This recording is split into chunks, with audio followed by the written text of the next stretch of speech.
Chapter 3 Ancient Kalimdor. The Empire of Zul and the Awakening of the Akir, 16,000 years before the Dark Portal. For generation after generation, life bloomed across the ordered world of Azeroth. Nowhere was this more evident than in the dense woodlands around the Well of Eternity. The fount of Azeroth's arcane lifeblood accelerated the cycles of growth and rebirth. Before long, sentient beings evolved from the land's primitive lifeforms.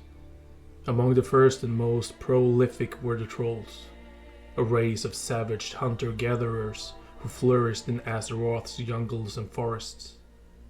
Though the trolls were of only average intelligence, they possessed incredible agility and strength. Their unique physiology also allowed them to recover from physical injuries at an astonishing rate, and they could even regenerate lost limbs over time. The early trolls developed a wide array of superstitious customs. Some practiced cannibalism and devoted themselves to warfare. A rare few sought knowledge through mystic practices and meditation. Still, others honed their ties to the dark and powerful form of magic known as voodoo. Yet, no matter their individual customs, what all trolls shared was a common religion that revolved around Kalimdor's elusive wild gods. The trolls called these powerful beings Loa, and they worshipped them as deities. Due to their reverence for the wild gods, the trolls gathered near a series of peaks and plateaus in southern Kalimdor. This was home to many of their honored Loa. The trolls gave the holy mountain range the name Sandalar, and soon they built small encampments upon its slopes. The most powerful group of trolls were called the Sandalar tribe. Its members claimed nearly all of Sandalar's tallest plateaus, believing them to be sacred ground. Atop the highest peaks, they constructed a small cluster of crude shrines. In time, these grew into a bustling temple city known as Zuldazar. Over the next several centuries, other tribes arose to challenge the Sandalari for territory and power. The most notable of these were the fearsome Gurubashi, Amani, and Drokari. The Gurubashi and Amani in particular laid claim to enormous swaths of land in Kalimdor's lush jungles and woods. On occasion, tribes clashed, often over hunting grounds, yet major conflicts were few and rarely lengthy. Trolls were such skilled and fierce fighters that any real conflict would cost both sides dearly. Untouched lands was plentiful in all directions, and the various tribes quickly learned it was wiser to resettle than risk war. Only one place was forbidden by the tribe's witch doctors and priests, a small mound of blackened stone at the base of Sandalar Mountains. The Loa warned the tribe's mystics of severe consequences should they disturb the black stones. For many years, none of the trolls dared disobey. But curiosity eventually won out. A group of rebellious trolls plumbed the forbidden mound. They discovered that the black stones were not mere rocks. They were the jagged hide of a monstrous creature. None of the trolls had ever seen anything like it. They believed it to be an undiscovered Loa, and a powerful one at that, considering that the other spirits were frightened of it. The trolls performed vile rituals and living sacrifices to awaken the slumbering monstrosity. Roused by the blood offerings, a gigantic Cathraxi general emerged from its long slumber and ruthlessly slaughtered all those who had revived it. The trolls were unaware that this was Kithix, the being who had survived the encounter with Keeper Tyr. Gravely wounded, the Cathraxi had fled southwest to what would be known as the Sandalar Mountains before collapsing into a deep hibernation. Reeling from its presence, the ancient Loa inhabiting the area had buried Kithix beneath the earth so that no other creature would disturb it. The awoken Cathrax looked upon troll civilization with contempt, for it was but a pale shadow of the black empire of eons past. Kithix knew it would delight the old gods to see this pitiful civilization rent to ashes. The Cathrax reached out with its mind and found a race of creatures it could control, the Akir. In the ages after the fall of the Black Empire, these insectoids had remained hidden in small warrens and tunnels beneath the ground.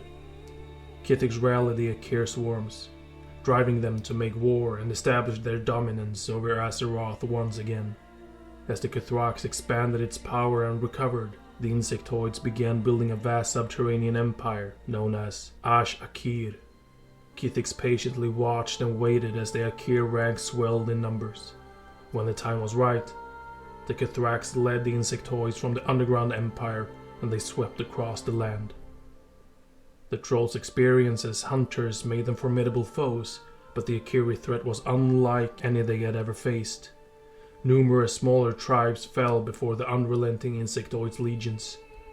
As the Akir encroached perilously close to the Sandalar Mountains, the Sandalari moved to act. They united the desperate troll tribes into a single mighty force, which they called the Empire of Zul. The members of this newly forged society would put aside their differences and work together to destroy the Akir.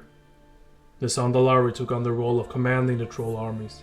With their temple city looming high in the mountains, they could detect enemy movements in direct attacks at weak points.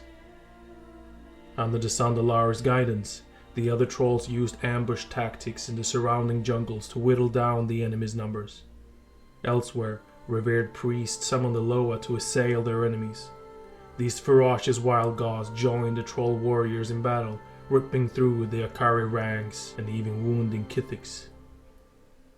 The Akir were forced to retreat before they could mount a proper siege on the sacred mountains. Kithics, gravely wounded by the Loa, fled to the northeast with a contingent of its closest Akiri followers. There, it planted to regain its strength while the insectoids continued their war against the trolls. Though they had driven the Akir away, the Sandalari knew that their enemy still posed a grave threat. The insectoids, if left unchecked, would attack outlying troll territories. At the Sandalari's behest, the other tribes moved out to hunt down the Akir. The trolls quickly learned it was not enough to simply kill the insectoids. If any Akir escaped underground, they would establish a new colony or rise up again later. To permanently end the threat, no corner of the continent could be left unguarded. Thus, the Sandalari convinced the most power-hungry troll faction to establish new strongholds across Azeroth. Chief among these groups were the Amani, Gurubashi, and Drakari. After defeating the Akir, they could claim the fertile new lands for themselves, without any competition. The ambitious tribes readily agreed. The Drakari pushed into the frigid north against the colony of Akir, but the troll faced a weapon they had never expected.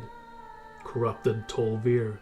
A small group of Titan forged who dwelled outside Ulduar had been captured and enthralled by the Akir. These ferocious stone Tol'vir, known as Obsidian Destroyers, almost overpowered the Drakari. But years of battle had shaped the tribe into cunning fighters, and they devised brilliant ways to topple and shatter their foes. The Gurubashi also encountered corrupted Titanforged. These trolls had ventured southwest, where the Akir had overrun Ankiraj, the prison complex housing the old god Cthulhu. Upon infiltrating the stronghold, the insectoids had enslaved the Anubisoth giants who guarded the prison. Early engagements between the Gurubashi and the Akir proved disastrous for the trolls. The insectoids and their mighty Anubisoth slaughtered several large Gurubashi encampments. Thereafter, the Sandalari instructed Gurubashi priests to separate their tribe into smaller, more mobile raiding groups instead of large armies. This new tactic allowed them to constantly harass the Akir, bleeding the insectoids' army dry over a period of many years. Though they were never able to completely wipe out the Akir, the Gurubashi eventually won uncontested control of the surrounding territory. Meanwhile, the Amani had set out to destroy Kithics. They tracked the Cathrax's trail far to the northeastern woodlands, cutting through an unending mass of Akiri guardians. In a final savage battle, the entire tribe flung itself in a suicidal attack against Kithics and its remaining insectoids minions. Only a tiny fraction of the troll army survived. Even so, the Kithrak succumbed to its tireless hunters. Though the cost was high, the fearsome reputation of the Amani became legend among the other tribes. Atop the site where they had killed Kithics, the trolls established a new settlement. It would one day grow into a sprawling temple city known as Zul. With the Kithraks gone, the Akir no longer fought with as much ferocity or purpose. The war between the trolls and the Akir shifted dramatically. Extermination of the Akir became the trolls' new imperative. After many centuries of brutal fighting, the trolls shattered the Akir Empire, containing the insectoids in the far northern and far southern reaches of the continent. Central Kalimdor was permanently scoured of their presence. The surviving Akir fortified their underground colonies against further troll aggression. They showed no more interest in fighting. In time, the trolls proclaimed themselves victorious. Without war to bind them together, the troll factions grew even more distant and insular. The far-flung strongholds of the different tribes blossomed into vibrant homes, temple cities, and eventual empires in their own right.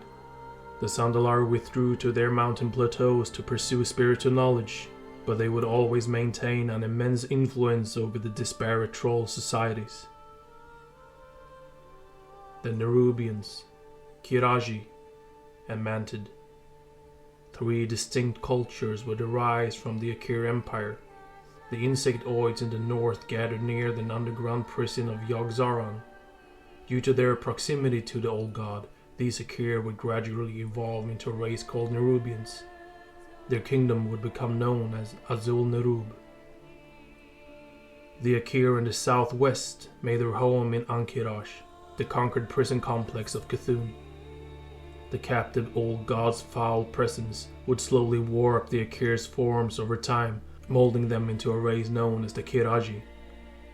The Akir in the southeast congregated where Zar's essence still polluted the land. These insectoids would eventually transform into a range called the Mantid. Even before the Akir Empire fell, they would establish the great colony of Mantis Ves near the Vale of Eternal Blossoms.